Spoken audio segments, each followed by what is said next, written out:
broader crackdown on civil society. The Tunisian League for Human Rights claims that these suspensions are part of a policy aimed at silencing independent voices and dismantling Tunisia's civil society. The groups affected include the Tunisian Forum for Social and Economic Rights, the Association of Democratic Women, and the World Organization Against Torture. Additionally, independent media outlets like Infaida and Nawaz have been temporarily suspended. Critics argue that these actions reflect the growing repression since President Kais Saied's power grab in 2021. Let's in fact listen in to what some journalists and workers had to say. اليوم المجتمع المدني يطلق صرخة فزع، يطلق صرخة فزع هذا للتنديد بحملة التضييق اللي صاير على المجتمع المدني منذ مدة، معناها قبل حملات التعليق طبقا للمرسوم 88 فما أبحاث جزائية في بعض الجمعيات، فما ناس تمشي تبحث في قضايا في فرق مكافحة الإجرام، في الفرق المتخصصة في القضايا المالية المتشعبة، واليوم جينا إلى هذه قرارات التعليق اللي طالت عديد الجمعيات. اليوم سياق سياسي يتسم بخطاب متشنج تجاه الأحزاب، تجاه المنظمات، وتجاه خاصة النقابات ما يسمى بالأجسام الوسيطة. هذا الخطاب المتشنج يتم ترجمته عن طريق الأجهلة بالتضييق، بالهرسلة القانونية، وخاصة بما يسمى مش تجميد بقدر ما هو إيقاف نشاط لمدة يعني تقريبا شهر بتعليلات واهية بالنسبة لنا لا يمكن. Breaking news coming in from Serbia. Thousands of protesters have gathered in Serbia's capital city, Belgrade, to demonstrate against a new law that will speed up the conversion of a former army headquarters into a luxury compound. Now, the legislation was approved last week, which reportedly allowed US President Trump's son-in-law, Jared Kushner's Affinity Global Development firm to develop the site into a hotel, apartments, shops, and offices. Many Serbs view the former military headquarters, which was in 1999 NATO bombing, as a symbol of Yugoslav history. Moreover, opposition politicians have called the law unconstitutional, but it was passed to maintain strong ties with the United States. Let's now hear from local Serbian protesters who took to the streets to express their opposition to the law.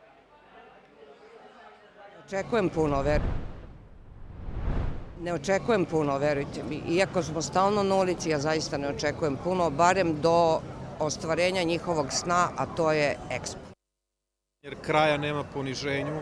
Ovo je nešto što udara na nacionalni identitet i na doživljaj kontinuiteta kulture i tradicije svih nas. Mislim da je krajnje ponižavajuće i da nekako pitamo se gde je granica tome i ima li kraja.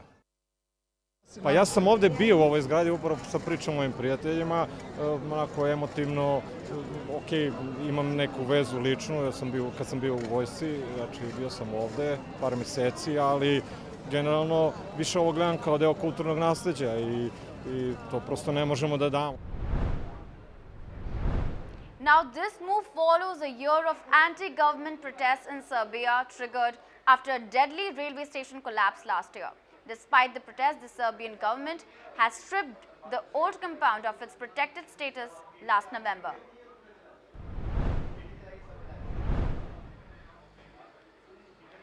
Breaking news coming in from France. The French President Emmanuel Macron marked the 107th anniversary of Armistice Day with a solemn ceremony at the Arc de Triomphe in Paris. The day commemorates the end of World War, which claimed the lives of around 10 million people, and the signing of the armistice on November 11th on 1918, bringing an end to the war. Macron, escorted by cavalry, laid flowers at the tomb of the unknown soldier, reviewed troops, and signed the Golden Book of Visitors. The French leader also paid tribute at the Invalides, where he unveiled a plaque for soldiers who died in World War II. Across Europe, similar ceremonies were held, with Belgium unveiling a renovated memorial in Naples and the UK marking Remembrance Day with wreath-laying services.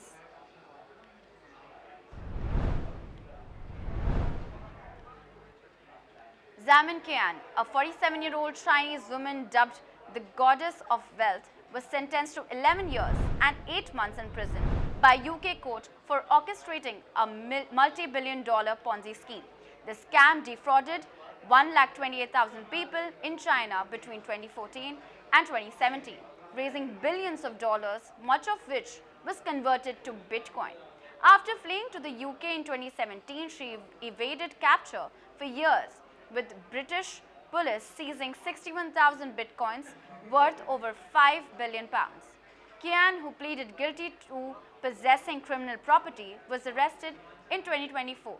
Her accomplice, Seng Hong Lee, was sentenced to nearly 5 years in prison. Let's in fact listen in to what the UK police had to say. But this case is about far more than the assets seized. These funds originated from a large-scale fraud that targeted and harmed more than 128,000 victims in China from 2014 to 2017. Many people lost their life savings, and the emotional and financial impact on them was devastating.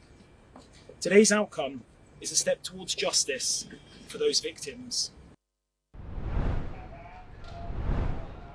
Greek farmers are facing a $700 million shortfall in EU aid and other payments after a corruption scandal in which some farmers, aided by state employees, faked land ownership as per the unions protesting in Athens. The EU in June imposed a €392 million fine on Greece over the misuse of EU funds, in which some Greek farmers faked pastoral land ownership to receive EU aid. EU prosecutors are now investigating potential crimes, and a government official has acknowledged the backlog and confirmed that it was due to delays in payment amid investigations since the scandal emerged.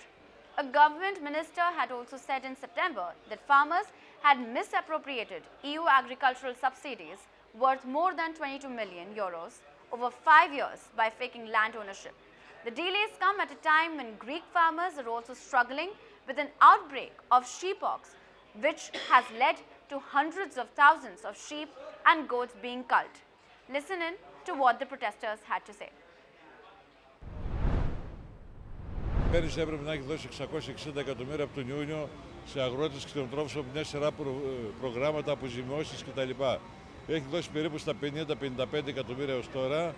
Λοιπόν, έχει υποσχεθεί για διάφορες άλλες πληρωμές. Δεν έχει δοθεί ούτε το τσεκ τους προκαταβολής από τις επιδοτήσεις.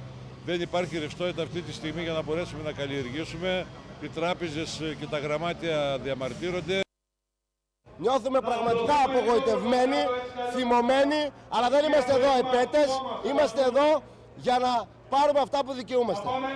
Αισθάνομαι άσχημα γιατί έχω ένα παιδί και το μέλλον είναι αβέβαιο. Η κτηνοτροφία κινδυνεύει πάρα πολύ, δεν ξέρουμε το αύριο, δεν ξέρουμε τι θα γίνει με την ευλογιά, τι θα γίνει με τις επιδοτήσεις. Είμαστε σε συνεχή κίνδυνο. Now we shift our focus to India as the air pollution worsens in the nation's capital, Delhi. The authorities have implemented stage 3 of the Graded Response Action Plan with immediate effect. This came after the overall air quality index of Delhi fell into severe category for the first time this season. Within GRAP 3, the non-essential construction and demolition activities are completely banned. Secondly, all private BS3 petrol and BS4 diesel LMVs in Delhi, Gurugram, Faridabad and Ghaziabad and Noida are banned. Under this stage, private companies are also advised to adopt work from home or hybrid arrangements to help reduce vehicle emissions. The schools up to the class 5th are also asked to remain closed, and classes are shifted online. Let's in fact listen in to what construction worker Mohammad Arif had to say.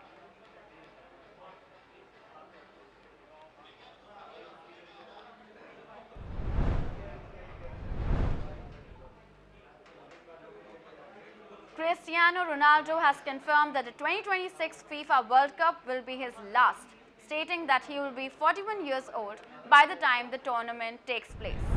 In an interview at the Tourist Summit in Riyadh, Saudi Arabia, Ronaldo expressed that he has given everything to football over his 25-year career and has achieved numerous records. He reflected on his accomplishments, including being the all-time leading scorer in international soccer with 143 goals, and becoming the first ever male player to score in the World Cups. Ronaldo also mentioned he's enjoying the moment but plans to retire soon.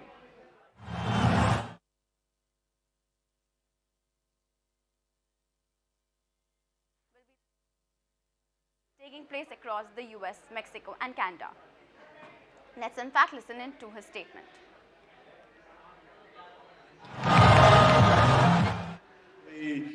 1-2 years, I'm still be at the game. So you expect this World Cup to be your last, do you? Definitely yes, because I will be 41 years old, and I think will be the moment, and in a big competition, that I don't know yet, as I told you before, I'm enjoying the moment. But when I mean soon, it's really soon, because I give everything for football. I'm in the game for the last 25 years.